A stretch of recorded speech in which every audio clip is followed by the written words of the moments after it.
Good morning, ladies and gentlemen. Welcome back to Real Talk with EJ. I am your host, Eno Jerry. We are back again with a slice dose of motivation, served with truth, with a sprinkle of pure vibes. How you guys doing? It's another Wednesday, another middle of the week. How are you guys doing? How's your week been? I know Wednesdays is like in between. Should I be tired or should I keep going? But relax. We're here again to fuel you, educate you, entertain you.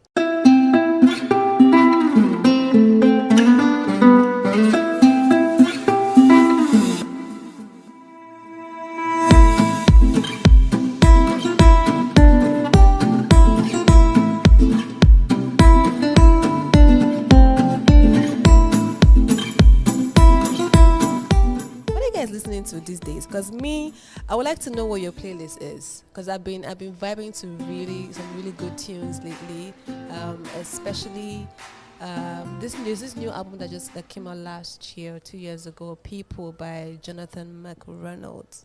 I hope I said that right. God help me. So yeah, it's such a beautiful album. I've been playing that on repeats for the past 20 days, or at least since the beginning of the year. So let me know what you guys are listening to. I would love to hear about it. Okay, so today is gonna be rather an interesting conversation, a deeper conversation. But before we delve deep, let's go into our quotes for the day. And it goes like this: whatever action you choose to execute with your power, if it is not based or founded in love, then your execution will be extremely toxic for the people at the receiving end. So a lot of us if you're blessed with a position of authority, position of power, and we are so sometimes quick to want to execute the power that we have on the people that we are supposed to be ruling or in authority of. But if whatever you're doing, let it be founded in love. Let it be rooted in love. Because if it is not, you won't know when you slipped into toxic behavior. You won't know when you slipped from being a leader to being a tyrant. So whatever it is that you're doing, whatever position you're holding, please, the people that are looking up to you, the people that look at you as an inspiration, as a role model, ensure that your actions should be based on love. All right. Okay, so today we are going to be talking about entropy. A lot of you have never heard that word before. That's why we are here. And with me today, I have a very special guest with me today. The first time I heard him speak, if you see him on the road, I promise you will just walk by and you won't even think or notice, because he's so quiet, he's so calm. But the moment he opens his mouth, your jaw would drop. The first time I heard him speak, it was at church. He came and there was a program we were having in our church called Take Him. We brought him in as a guest speaker, and I was at the back because I had some to do like a performance. I heard him speak. I had to stop whatever I was doing just to listen. And you know, when you're listening to someone and your body is shaking, your body is vibrating, you're like, oh my God, like so much knowledge inside one person. So it's such an honor to have him here. My guest today is Mr. Sixtus Ulaka. I hope I got that. I'm sorry. Yes, I hope I got that right. Yes, you got it Okay, right. so he's an entertainer and is an entertainment and brand consultant, a content creator, a business person, a videographer, a broadcaster, and this one, he has to be the one to explain this one to me and to all of us. He's a Jesus apologist. Okay, first of all, let's start with that. Thank you. Welcome to the show, by the way. Thank you very much. I appreciate it. Okay, so Jesus apologist. Tell Okay. me, what does that mean? Okay, apologies generally is gotten from the Greek word apologio. Yeah, which means that to give a witness a defense for anything that you believe in. Okay, if you believe in fashion and you are such an enthusiast for it, and you can actually get to promote it very well and get to present it in the best presentable light, as opposed to other lights that are not effective or efficient, that makes you an apologist. So you have movie apologies, you have atheists are apologists. Oh. Yeah, because evolutionists are apologists also, Okay. because they are trying to defend their worldviews whatever their belief systems are. Okay, so because I know the first time when we had apologies, the first thing that came to mind, like, why are you apologizing for who Jesus is? Okay, yes, it's the word has morphed over time, and it has its meaning has changed, but its original meaning has never been what we have as apology now. It has to mean to give a witness, take a stand, and tell them this is why I do this is why I believe in this. LGBTQ apologies for LGBTQ and for their alternate lifestyle. Yeah. What's the favorite thing about Jesus for you? Love.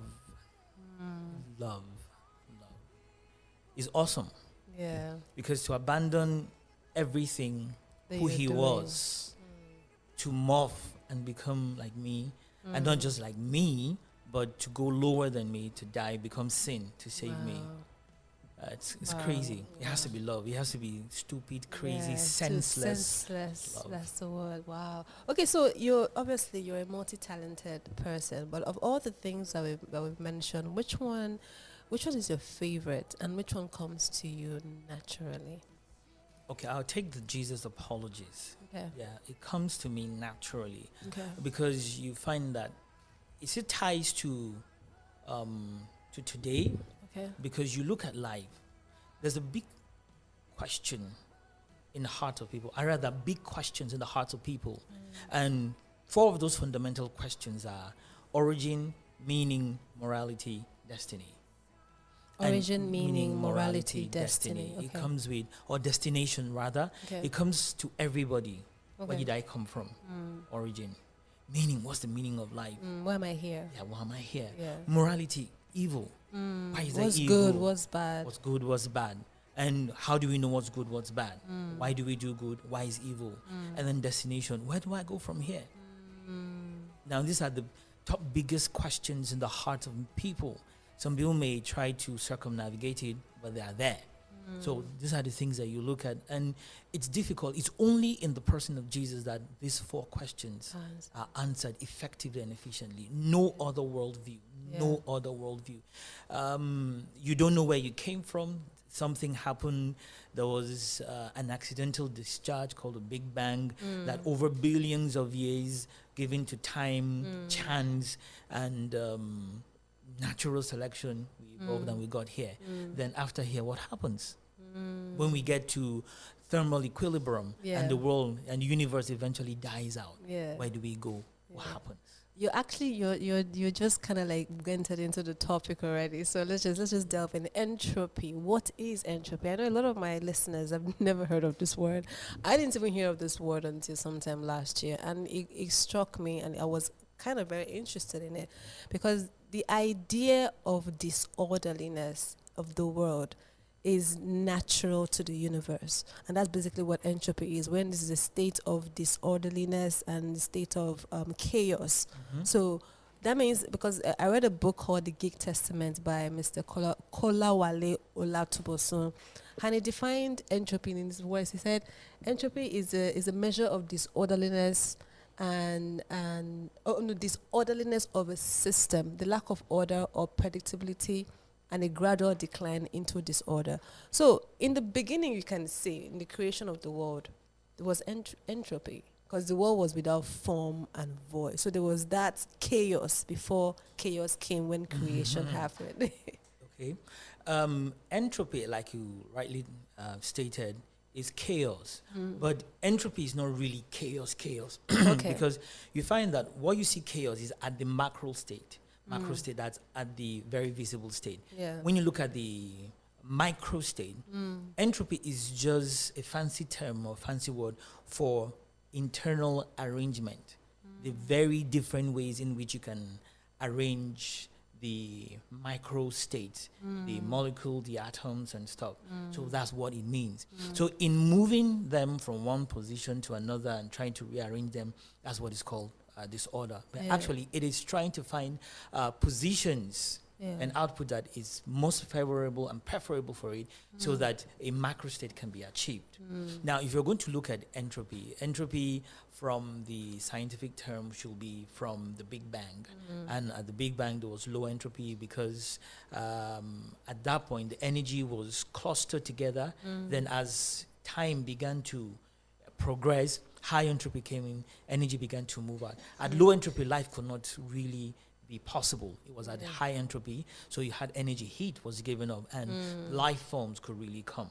Now, if you're going to go, that is looking at it from the scientific point of view, but if you're looking at it from the theistic point of view, in which there's an intelligent design with an intelligent designer, like you said in the beginning, now that's Genesis 1:2, there was entropy. But if you backtrack to Genesis 1:1, saying in the beginning, God created the heavens and the earth. Yes. So you find that before the beginning, there was nothing but God. So there was nothing that ever existed aside from God. So it was out of his godness that he took the substance to create the heavens and the earth. So if he is an intelligent designer, he's a God of order, and he now created, is he going to create chaos and disorder? Absolutely no. And for people who have had out-of-body experiences, of those who have had near-death experiences, or those who have gone to heaven and back, they'll tell you that heaven is a place of order and structure, peace, love, everything is okay. There's no entropy. And those who have been to the other side, hell and all of that, will tell you it's absolute chaos with excessive entropy. Excessive entropy. Wow. I think this thing, can we say, let me just delve deep into a little different. Can we say like Nigeria is occupied with entropy? Because we struggle with structure. We struggle with things being in order. Like we've gotten so accustomed to disorder, like we think is normal. And which is not, and which is actually very dangerous for us as a people and for our growth as a nation. Like we are so sink into entropy that we don't even know that we are sink into entropy. Okay, now you find that, like we stated, entropy has a micro state and a macro state. Okay. So at the micro state level, which in quantum physics, like the subatomic level. Yeah. Now, if you're looking at the subatomic level, what's going on at the subatomic level?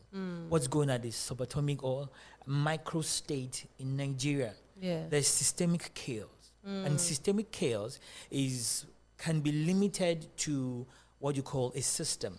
Yeah. And the second law of thermodynamics is that if you have an isolated system, because the first law of thermodynamics said that in an isolated system, energy can neither be created nor destroyed. So that energy that cannot be created nor destroyed in that isolated system will continue in its natural order, which is chaos. Looking at its micro state, trying to find how you can rearrange the energy levels that is at that micro state. Yeah. Now, if you take a nation can be broken down into 5 key pillars: the home, education, finances, politics or leadership, or religious platform. Yeah. And every of all of these boils down to the home.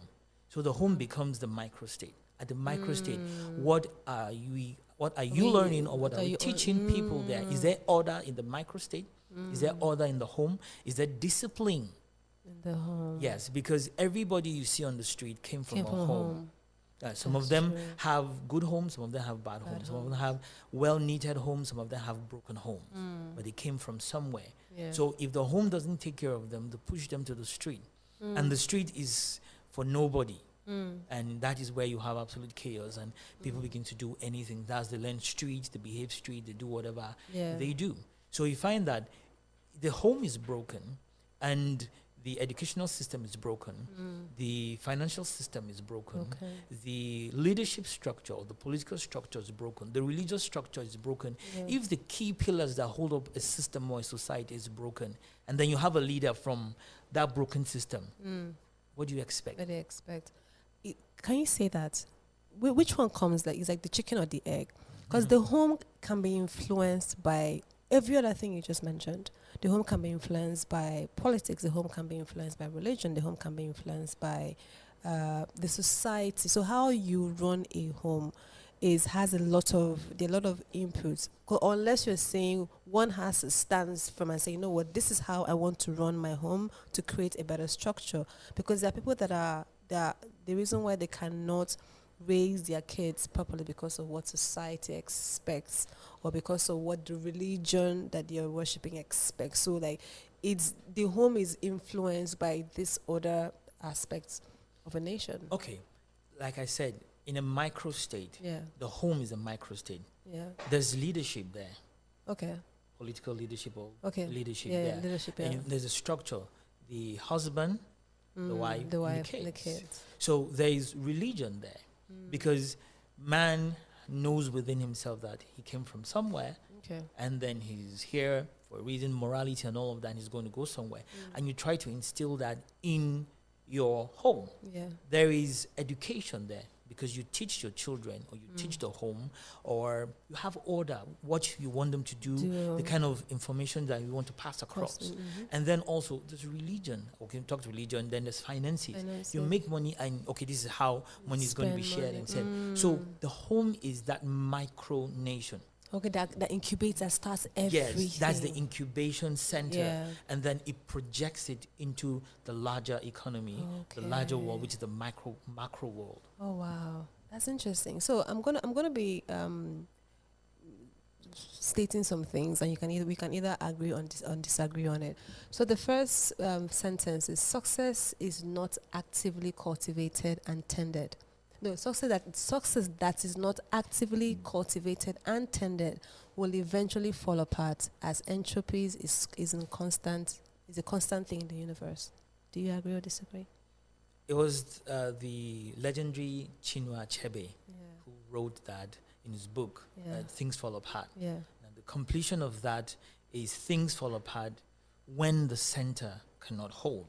There has to be a center that holds. Okay. So if you do not cultivate success effectively and keep cultivating and harnessing it, we live in a dystopian system, which is also an entropic system, which is pulling at the same. It will naturally fall back. They say nature abhors vacuum. Yeah. If you leave a building to itself over a period of time, entropy sets in, starts falling apart. Yeah. So it needs something that will coordinate, bind it, and keep it in order.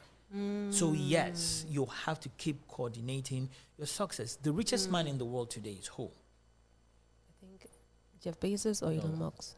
Musk. Okay. So Musk overtook Bezos. Okay. Now, because of what Musk was doing and his Tesla, the stocks of Tesla rose. Oh yeah. And then it overtook because he's busy working. He didn't just say that I was a billionaire. I'm a billionaire rather, and I'm somewhere. Now. I'm okay. No, he kept pushing. Why? Because he has a vision. Yeah. Now, if you don't have a vision of where you're going, what you want to do, what you hope to achieve within a specific time range, you can become lackadaisical. And once you become lackadaisical, anything goes. So you start falling. Nigeria wasn't like this. In the 60s, there was order. Yeah. There was vision. We wanted to go somewhere. People were coming in. Now, as they were coming in, they were generating more entropy. And we had a way of diffusing that. And it became a plus to us. Our economy grew, and also our name grew, and we were able to was intact. We were able to export our knowledge and information out to India and also Asia, and even Africa. But over time, visionary leadership was lost, and eventually we got to where we are now. That's crazy. You said something very key. If a building is left on its own, and if it's not tended to and managed, entropy would, this regular state of the universe, which is disorderliness, will come in. So it now brings, I'm going to go a little deep. It means that God that created the world, in the beginning there was entropy, and God created order. For that order to be sustained and managed, that's why he put man in place. So it's only man that has the capability and the capacity to keep order so that entropy does not overtake and overshadow. So, but at what point did we lose control? Because it seems like sometimes if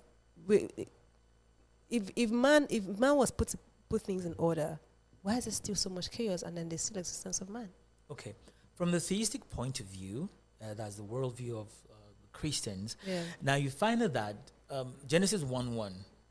God created everything. There was no chaos and disorder. He just made everything as it is. Genesis 1:2, there was chaos. Then Genesis 1:3 down, he now restored order. He made man. And he gave man, being the crown jewel of all his creation, to have order, to rule, to have dominion, to subdue the earth. Yes, and to replenish and multiply and do all of that.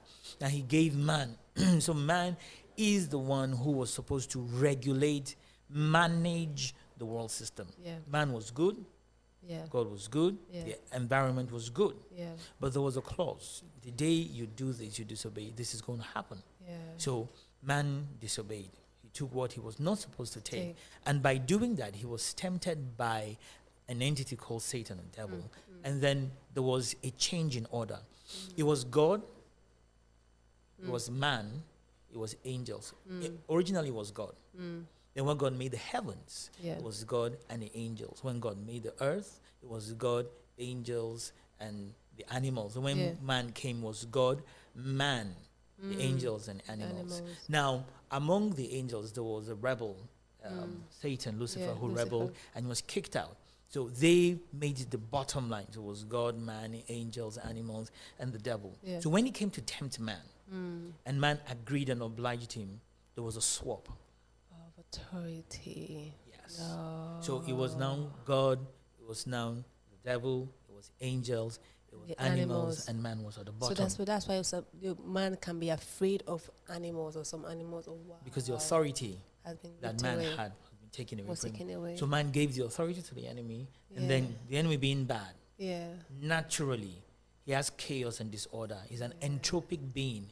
Since he got disconnected from the source of light, from God, Yeah. so he became an entropic being. So wherever he goes, he has Yes, chaos. chaos. Haven't you watched cartoons or movies Yeah. when evil is coming and then the grass and trees and everything It just goes black, just dies out, yeah, even come before grey. it comes? Yeah. Yes, Yeah. that's exactly entropy. Because being a creature of entropy, it naturally cannot give what it has, what it does not have. What does So not it's have. giving naturally what it What it has, has. which is chaos, which is disorder. So wow. So that means for you to succeed at anything, you have to be consistent at it. Because the moment you stop, entropy will just take in. Like someone say, if you leave your house, your grass uncut, eventually it's gonna grow out of control. It will grow to the point that it might come out into your windows, into your doors. So you have to. There has to be a conscious effort to attain success at all times. Definitely. All right. So Definitely. the second sentence: the easiest thing to do in the world is for things to go wrong, simply because it goes along the grain of the disorderliness of the universe. Basically. Yeah. Basically. Yeah. It's like asking if you let water flow, will it flow from top bottom, or will it flow from the bottom up? Yeah. Naturally, because of gravity. Therefore, it took fall. So it will fall that way. So that's how it is. So if you're going against the tide, you should be able to have equipped yourself with information. Yeah.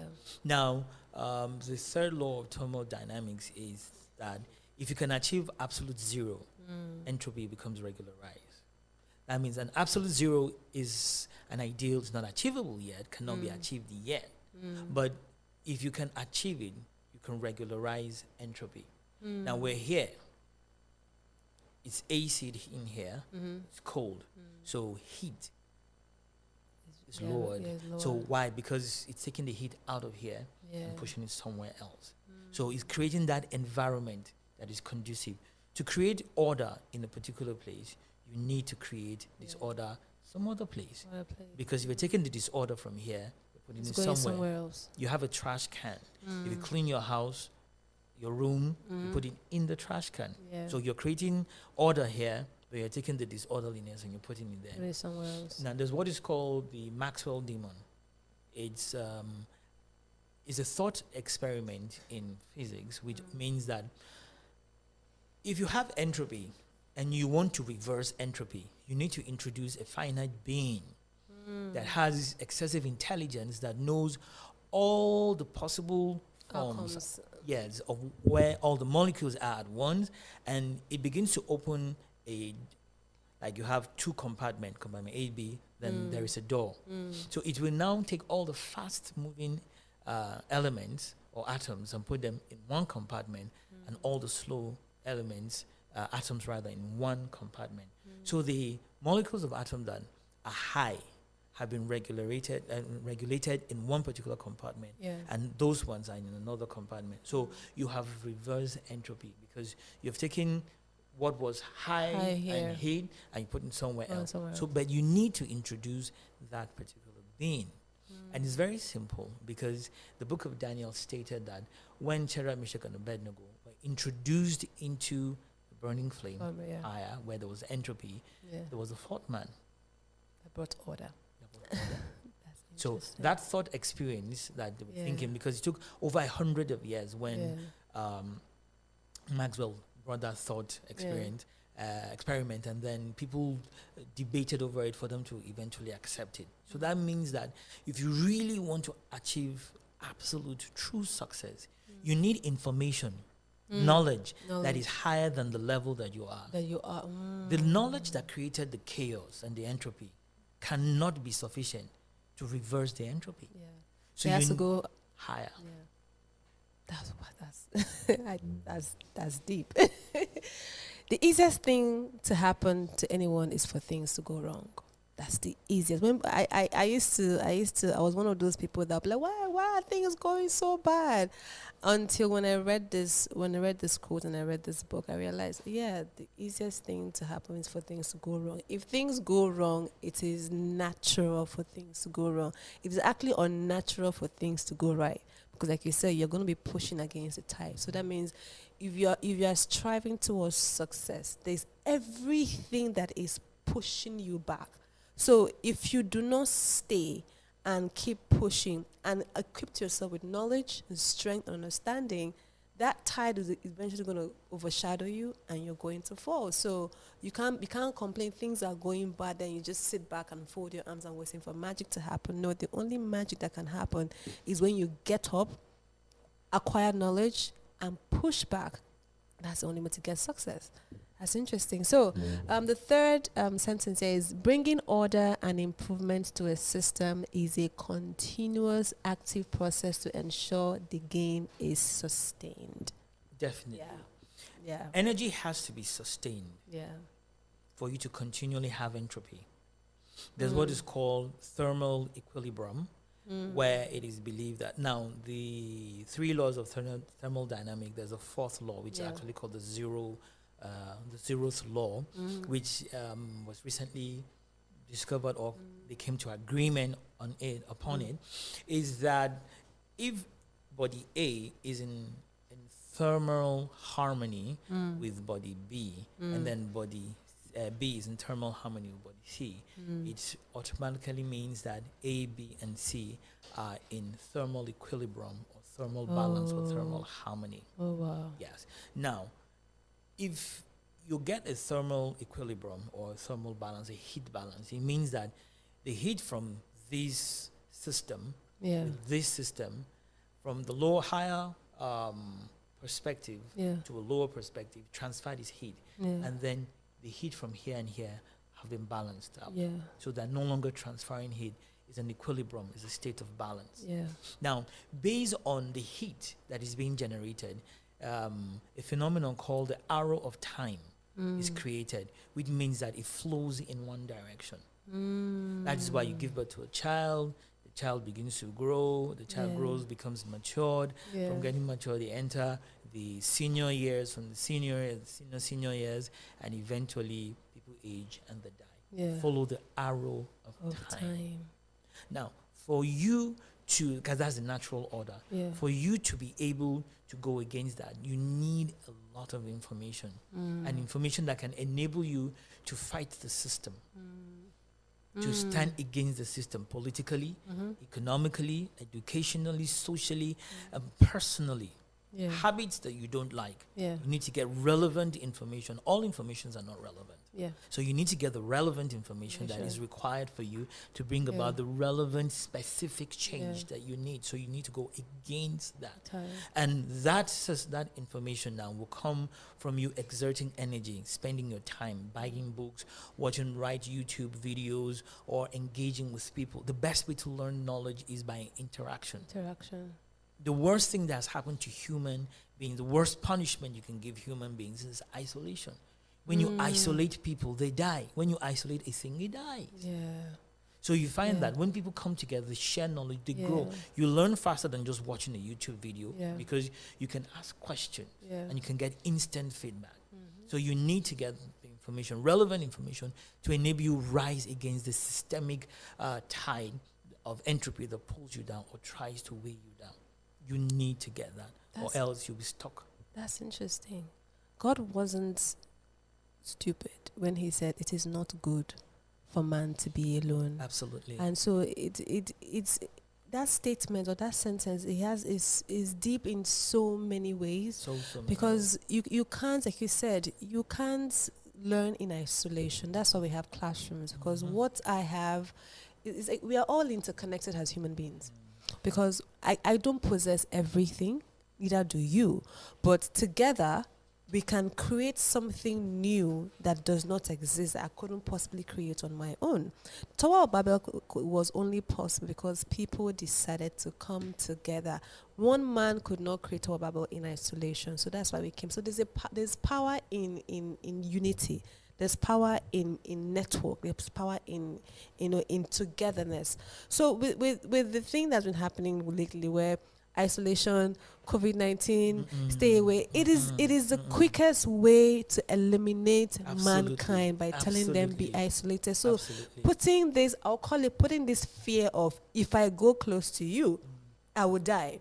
That's if I can convince you that my life is for me to sustain life would depend on me staying away from you. That's the easiest way for me to kill you. Because I'm telling you, stay away from people. Okay. You know what's happening?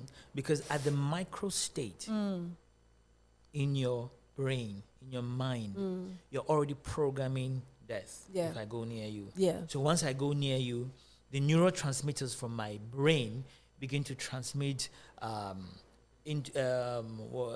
neurons into my body that begin to program me to respond to what has been programmed, which is death. If I'm wearing mask, I can still interact with people. I will not be isolated. So if there's mask and mask helps and works, so why should I be isolated? If I sanitize my hands, why should I be isolated? I'm sanitized, I'm masked up. I can still engage. Talk. Because that harmony, that interaction is not broken.